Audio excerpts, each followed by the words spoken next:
আসসালামু আলাইকুম। মন্ডল বার্ডস ফার্মে আপনাদের সবাইকে স্বাগতম। আশা করি আপনারা সবাই ভালো আছেন। আমার এক্সপিরিয়েন্স থেকে আপনাদের একটা জিনিস আজকে আমি শেয়ার করব। ছোট হতে পারে জিনিসটা, কিন্তু খুবই গুরুত্বপূর্ণ এবং কার্যকরী একটা ব্যাপার। সেটা হচ্ছে আহ, এই খাঁচাটায় দেখতে পারেন পাখি গেল কোথায়। আশ্চর্যের ব্যাপার না? পাখি গেল কোথায়? সবসময় আমরা জানি যে যদি পাখি এরকম বক্সে ডিম দেয়, তাহলে মেয়ে পাখি বা ছেলে পাখিটা পালাক্রমে যে কোনো একজন তাপ দেয়। এখন ছেলে মেয়ে দুজনেই বক্সের ভিতরে, এই ছেলে মেয়ে দুজনেই বক্সের ভিতরে ডিমের সাথে। কেন? কারণ আমার ডিম আজকের তারিখ, ডিমের ফোটার ডিম দেওয়ার পর থেকে আজকের তারিখ অনুসারে 18 বা 19 দিনের মতো।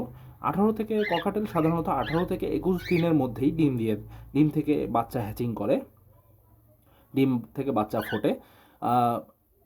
এটাই এর লক্ষণ। আমি যে ব্যাপারটা নিয়ে কথা বলতে চাচ্ছি, এটাই এর লক্ষণ। মা বাবা দুইজনই যদি বক্স বা হাড়ির ভিতরে থাকে, তাহলে আপনারা জেনে নেবেন ডিম ফোটার সময় ঘনিয়ে এসেছে। আর যদি আপনারা ডিম ফোটার সময়টা আগে থেকেও জেনে থাকেন, তাহলে জেনে নেবেন হয়তো বা বাচ্চা ফুটে গেছে।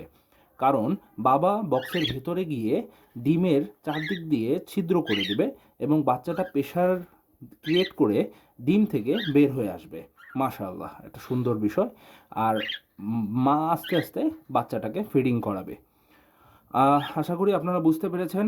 হঠাৎ করে খাঁচা থেকে পাখি উধাও হলে যা হয়, বক্সের ভিতরেই পাখি আছে। আশা করি সবাই বুঝতে পেরেছেন। ধন্যবাদ। আবার কথা হবে কোনো একটা বিষয় নিয়ে। ধন্যবাদ।